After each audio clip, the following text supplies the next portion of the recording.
میں ٹورنٹو میں اپنی کار میں سفر کر رہا تھا کہ اچانک ایک گوری چٹی لال سرخ ہونٹ والی خاتون نے مجھے روکا اور کہا السلام علیکم۔ میں حیران رہ گیا۔ آخر مجھے ایک کافی سینٹر پر لے گئی اور کہنے لگی پلیز آپ مجھے ضرور وقت دیں، میں تھوڑا پریشان ہوں۔ اس نے مجھے بتایا کہ اسے اردو آتی ہے بلکہ مسلمان بھی ہے۔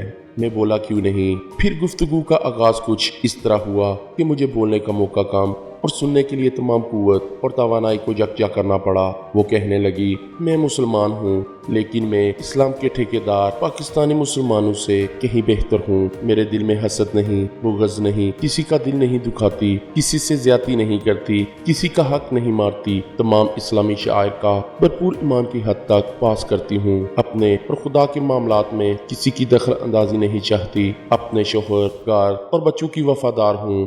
وہ بلا تکان بولے جا رہی تھی اور میں کسی مجرم کی مانند سر جھکائے اسے سنے جا رہا تھا۔ دل سے نکلی ہوئی آواز ہر کسی پر اثر کرتی ہے، شاید اس شہر میں بھی گرفتار ہو چکا تھا۔ وہ کہنے لگی مجھے اسلام قبول کیے ہوئے 34 برس ہو گئے، میری عمر 51 برس ہے۔ اس نے بتایا کہ 17 سال کی عمر میں اس نے ایک پاکستانی نژاد نوجوان ابرار سے شادی کی تھی جو کہ ان کے خام ملازم تھا۔ وہ باقاعدہ تلاوت کرتا، نماز پڑھتا تھا اور دیگر مذہبی رسومات کی ادائیگی حسن نیت سے کرتا تھا۔ ہمارے ماحول میں ہر طرح کی آزادی تھی، پتہ نہیں وہ کس مٹی کا بنا تھا، اس پر کسی بات کا اثر نہیں ہوتا تھا۔ اس نے کہا کہ میں بتانا بھول گئی کہ میں جرمن ہوں اور حقیقت میں نسلاً یہودی بھی۔ ماں اور باپ کی اکلوتی اولاد تھی۔ میرے اصرار پر وہ مجبور ہوئے اور میری شادی ابرار سے کر دی۔ میرے ماں باپ نے بہت زور لگایا کہ ابرار اپنا مذہب تبدیل کر لے لیکن تمام کوششیں رائے گاں گئی۔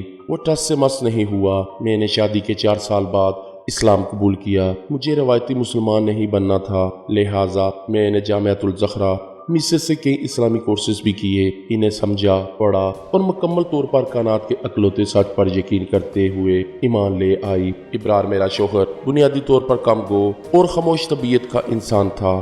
پہلے ہم فرانس منتقل ہوئے، پھر وہ 11 سال تک برطانیہ رہے۔ خدا کی قدرت دیکھیے، اس شادی کے 17 برس گزر گئے لیکن ہم اولاد سے محروم رہے۔ ہر طرح کے علاج معالجے کروائے لیکن کوئی نتیجہ نہ نکلا۔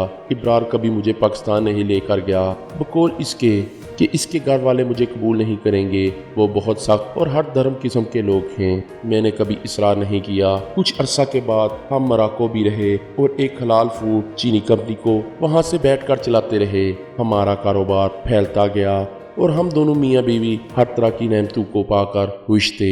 ایک ملال تھا کہ کاش ہماری بھی اولاد ہوتی۔ ابرار نے مجھے پاکستان سے کوئی دوائی لا کر دی، تعویذ بھی پہنائے اور کچھ قرآنی آیات کا باقاعدگی سے وظیفہ بھی بتایا۔ اعتقاد پختہ ہو تو منزل آسان ہو جاتی ہے۔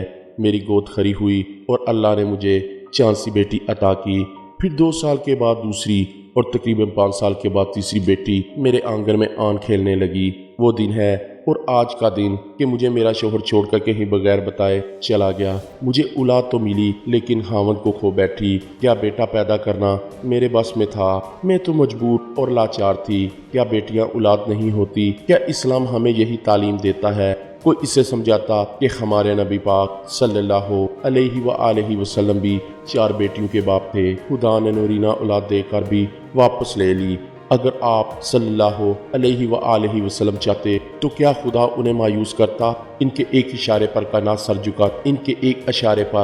سر جھکائے رہتی تھی۔ اگر آپ نے خدا کی رضا کو اپنی رضا سمجھتے ہوئے اولاد نرینہ کی خواہش نہ کی تو پھر ہم کس نسل کے مسلمان ہیں؟ کیا آپ کے پاس کوئی جواب ہے؟ میں اپنی بیٹیوں کو نہیں چھوڑ سکتی۔ یقین مانیے کہ مجھے قطعی طور پر دکھ ہوا، تکالیف بھی برداشت کی لیکن مستقل مزاجی کا دامن نہیں چھوڑا۔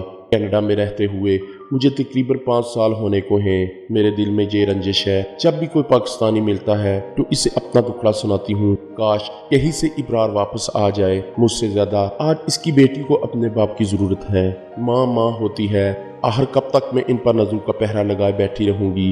میری درخواست ہے اس پاکستانی 3 بچیوں کے باپ سے کہ اگر وہ زندہ ہے تو اپنے گھر لوٹ آئے۔ بیٹی زحمت نہیں رحمت ہوتی ہے۔ میں نہیں کہہ رہی بلکہ یہ تو ہمارے پیارے پیغمبر حضرت محمد مصطفیٰ صلی اللہ